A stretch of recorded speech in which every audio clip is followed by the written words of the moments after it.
అరే ఆదిగడి కాళ్ళు ఏమి ఎవరు తీసుకెళ్ళిపోయారు కాళ్ళు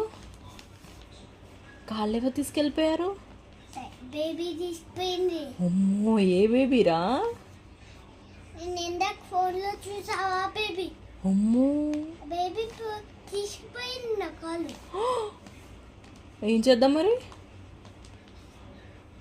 ఏం చేద్దాం మరి? మారా ఆ? నేను గోస్ట్ బేబీ నన్ను జాంబీ బేబీ నన్ను బోట్ చేసింది. కాపారు. అమ్మో నేను కాపాడాలా? నేను కాపారు. ఎట్లా కాపాడాలి? ఎట్లా కాపాడాలి చెప్పు.